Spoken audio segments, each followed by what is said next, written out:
On Daf 18 of Megillah, we get the statement that the greatest elixir of all is silence. And there's a statement that says, if a word is worth one sela, which is a certain amount of value in the ancient world, then silence is worth two.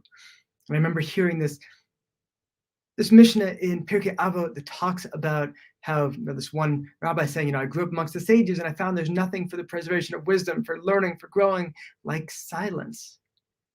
Of course, you might say, well, you know what? He was surrounded by the great people of his age. Maybe it made sense for him to be quiet.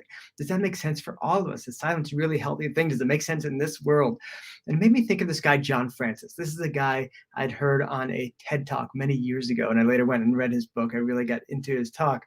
And he himself was silent for 17 years. He just decided not to speak after seeing this big oil spill and saying, okay, we have big problems in this world. And he's giving this TED Talk at a time that he was actually speaking, spoiler alert, and he decided to say at the end, let's just take, 5 seconds of silence. And he did. He said there's silence and ticks off the seconds, and it was really awkward. You could sense the discomfort. You could see that there's often this desire we have to fill space, often with meaningless things.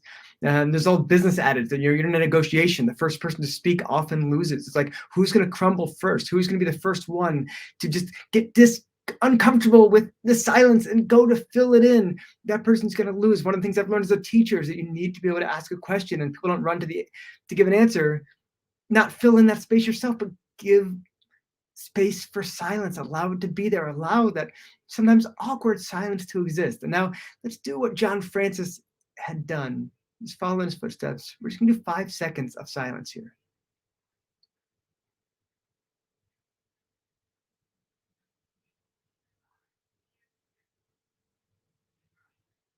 And that's all I've got for today. Thank you.